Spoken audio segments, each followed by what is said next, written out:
I want to show you what's going on right behind me. There is a rally out here in front of the Tulsa County Courthouse. This just hours after the city released 6 different clips of video and audio trying to be transparent about what happened when an unarmed man with car trouble ended up shot and killed by an officer. The second arriving officer pulls up just as Terrence Crutcher, holding his hands up, is walking away from Officer Betty Shelby. This was her communication with dispatch just seconds before. Hold traffic, I've got a subject who won't show me his hands. Officer Tyler Turnbow runs in for backup. From the police helicopter, officers watch the scene unfold. That looks like a bad dude, too. As Crutcher approaches the vehicle, he still has his hands up. But there, in that second, his hand appears to be lowered. We lose sight of him as 4 officers surround him, and then this. I think he may have just been tasered. Shots fired!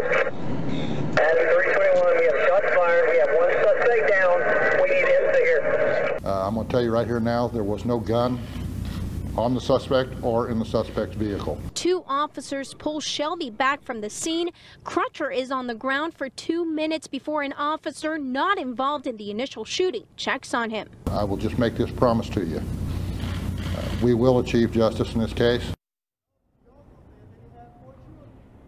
Back live out here in front of the Tulsa County Courthouse, where these folks here are demanding justice. Now, we can tell you again, the police chief saying that they have called on the Department of Justice for help. He is asking the public for patience as the wheels of justice turn. We're live in Tulsa. Patty Santos, KOCO 5. 2 more police shootings reverberating on the campaign trail tonight. Donald Trump bluntly suggesting the Oklahoma officer choked when shooting an unarmed black man. This young officer, I don't know what she was thinking. I don't know what she was thinking, but I'm very, very troubled by that. Did she get scared? Was she choking? What happened? But maybe people like that, people that choke, people that do that, maybe they can't be doing what they're doing. At a church in Cleveland, Trump going where he's rarely gone before, criticizing the police, whose support he often touts. That man went to the car, hands up, put his hand on the car. I mean, to me, it looked like he did everything you're supposed to do. And he looked like a really good man. Hillary Clinton calling for new national standards for police using force.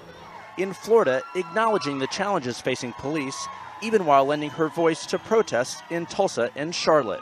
There is still much we don't know about what happened in both incidents, but we do know that we have 2 more names to add to a list of African Americans killed by police officers. Crime, punishment, and politics suddenly front and center in the presidential contest, sparking a conversation about race. We are safer when communities respect the police and police respect communities. Trump said the shootings are tragic, but one more sign the streets of America's cities are in decline. In Charlotte, protesters throw rocks and water bottles at police, stomp on and damage vehicles. They block traffic on a major interstate, then grow in intensity.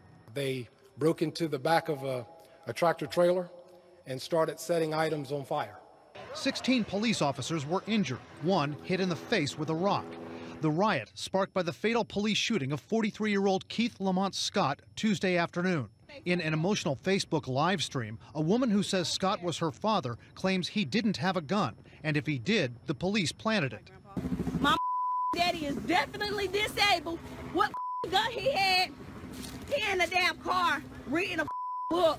But the police say a gun was recovered and no book. Mr. Scott exited his vehicle armed with a handgun as the officers continued to yell at him to drop it. He stepped out, posing a threat to the officers, and Officer Brentley Vinson subsequently fired his weapon, striking the subject. The officer, who like Scott is African American, was not wearing a body camera. Other officers were, but no video or a photo of the gun has been released. The incident comes just days after a fatal officer-involved shooting in Tulsa, Oklahoma that has also drawn scrutiny. Police say officers came upon Terrence Crutcher beside a vehicle stopped in the middle of the road last Friday. That looks like a bad dude, too. His hands are up, But when an officer orders him to the ground, he instead returns to his car. Officer Betty Shelby shoots him. The officer's attorney says she was afraid he was behaving oddly and reaching for a weapon, but police say no weapon was found, only the drug PCP. And family lawyers say his car window was not even open. We see very clearly on the video that Terrence never made a sudden movement towards the officers or towards going inside of the vehicle. We can see on the video that when Terrence was shot, the officers were not in any imminent harm. Both cases raising the question, under what circumstances is police use of force allowable if an officer thinks a person has a gun? Someone who has the intent to use that gun can use that within less than a second and bring fatal harm to you or another officer or somebody nearby. And so an officer is going to respond to that potential threat with a threat of their own. Even if it's not pointed at the officer? Absolutely. An officer does not have to wait to have that gun pointed at them.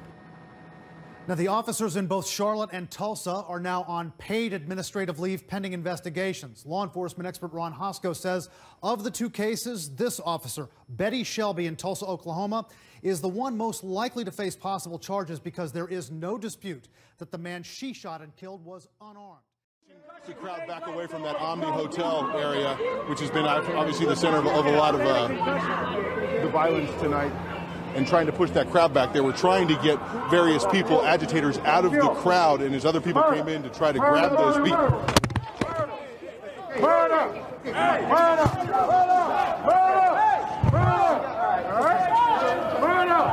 Ed, are you okay? Yeah, we're fine, Anderson, we're fine. So just someone taking out their frustrations on me. Right. So if you need to leave that location, Ed, that's fine. Just let us know. Yeah, we're gonna figure out what to do here. Give us a second, Anderson. All right, yeah, we'll figure it out. we'll check back in with you a little bit. You take care of it. Not long ago, everyone was watching. You were essentially assaulted on camera during Anderson's show. How are you doing? And tell us what happened exactly. Well, we were just doing the report, and I didn't see it coming. I just there was all I heard was someone yelling at me that I needed to, quote, tell the truth. And next thing you know, got kind of blindsided. Now, oddly enough, I'm trying to find the guy. There was a guy that just came up to me a few moments ago and told me he was the one that knocked me out. I didn't see the guy, and he came up to me and actually hugged me and apologized for what he had done. I asked him what had happened, what made him so angry, and he couldn't really explain anything. So, but oddly enough, I've lost him now. I'm trying to find him again. It was kind of just another odd moment in this surreal evening here.